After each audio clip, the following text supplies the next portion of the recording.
Big Boss 2 Tamil Saturday Kamal சாரோட வருகை. As usual அவர் ஃப்ரைடே எபிசோட டெலிகாஸ்ட் பண்ணிட்டு தான் வந்து ஷோ ஸ்டார்ட் பண்ணுவார். கமல் சார் வந்து கண்டஸ்டன்ஸ் கிட்ட பேச ஆரம்பிக்கிறாரு. சென்ட்ராயன் அவரோட ஒய்ஃப் பிரெக்னென்ட் ஆனது கேள்விப்பட்டதும் அவருடைய அளவில்லா சந்தோஷத்தை பற்றி தான் வந்து கமல் சார் பேசிட்டு இருந்தாரு. கமல் சார் ஒரு விஷயத்த சென்ட்ராயனுக்கு ஞாபகம் படுத்தினாரு. அது என்னன்னா, உங்களோட குழந்தை பிறந்தாலும் நீங்கள் ஒரு குழந்தைய தத்தெடுக்கிறேன்னு சொல்லியிருக்கீங்க, ஸோ அதை நீங்கள் ஞாபகம் வச்சுக்கோங்க அப்படின்ற மாதிரி சொன்னார். சென்ட்ராயனும் அது கண்டிப்பாக நான் அதை செய்வேன் சார் அப்படின்னு சொல்லிட்டு வாக்கும் கொடுத்துருந்தாங்க. அண்ட் அதுக்கப்புறம் யாஷிகாவோட அப்பா அம்மா மட்டும்தான் வந்து பிக் பாஸ் ஹவுஸ்குள்ளே வரலன்னு யாஷிகா ரொம்பவே ஃபீல் பண்ணிட்டு இருந்தாங்க.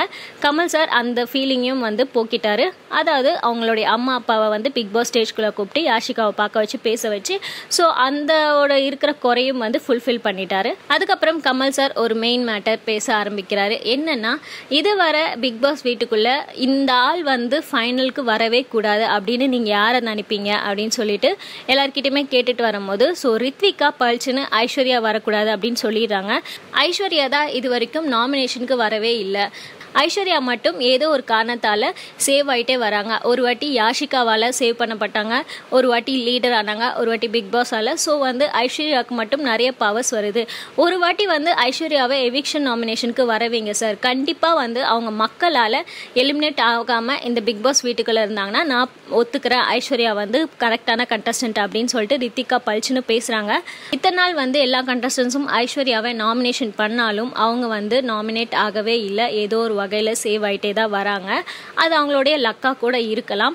ஸோ இந்த தாட் வந்து பிக் பாஸ் வீட்டுக்குள்ளே யாஷிகாவை தவிர்த்து எல்லாருக்குமே இருக்குது. இப்படி பிக் பாஸ் வீட்டுக்குள்ளே யார் இருப்பாங்க போவாங்க அப்படின்னு சொல்லி பேசிகிட்டு இருக்கோம்.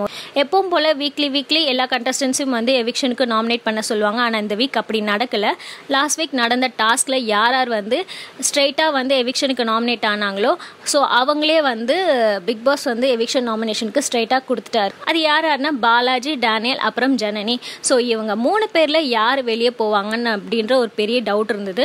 அண்ட் இதில் மக்களோட கருத்துப்படி ரொம்ப லோவாக ஓட் வாங்கினது அப்படின்னு பார்த்தா டேனி தான். டேனியும் பாலாஜியும் இவங்க 2 பேரில் யாராவது ஒருத்தர் போவாங்க அப்படின்னு சொல்லிட்டு எல்லார் மனசுமே ஒரு ப்ரெடிக்ஷன் இருந்துகிட்டே இருந்தது.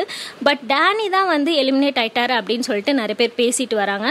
ஒருவேளை டேனி எலிமினேட் ஆயிட்டாருன்னா அது எதனால இருக்கும் அப்படின்னு பார்த்தா, திடீர்னு அவருக்கு ஏற்பட்ட அந்த மாற்றங்கள், அப்புறம் வந்து அவங்க வீட்டுக்குள்ள அவரோட காதலி செஞ்ச சில வேலைகள், இதெல்லாமே சில ஆடியன்ஸை வந்து கோவப்படுத்தியிருக்கும் தான் நினைக்கிறேன். பிகாஸ் வந்து டேனி இத்தனை நாள் வந்து பிக் பாஸில் ஜெயிக்கணும் அப்படின்னு சொல்லிட்டு கேம் விளையாடிட்டே வந்தார். பட் அந்த கேமில் வந்து அவர் ஹானஸ்ட்டாக ப்ளே பண்ணலை. ஜெயிக்கணும் அப்படின்னு சொல்லிட்டு அந்த ஹானஸ்டியை லைட்டாக விட்டுட்டாரு. அண்ட் இன்னொரு விஷயம் என்னென்னா, டேனியோட லவர். ஸோ வீட்டுக்குள்ளே வந்ததுமே டேனியோட லவர் வந்து டேனி கிட்ட நடந்துக்கிட்ட அந்த விதம் வந்து ஒரு சில பேருக்கு பிடிச்சிருந்தாலும் ஒரு சில பேருக்கு அது ரொம்பவே இரிட்டேட்டிங்காக. பிகாஸ் டேனியோட அம்மா பக்கத்தில் இருந்தும் அதை பாராமல் ஸோ டேனியோட லவர் செஞ்ச அந்த வேலைகள் நிறைய ஆடியன்ஸை இரிட்டேட் பண்ணிருக்கு. ஸோ அதனால டேனிக்கு இந்த வாட்டி ஓட்டுகள் குறைஞ்சிருக்கலாம்னு நினைக்கிறேன். ஸோ இந்த வீக் டேனி தான் எலிமினேஷனா அப்படின்றத இன்னைக்கு எபிசோட் தான் தெரியும். மேலும் பிக் பாஸ் அப்டேட்ஸ் தெரிஞ்சுக்க மெட்ரோ பிப் சேனலை சப்ஸ்கிரைப் பண்ணுங்க.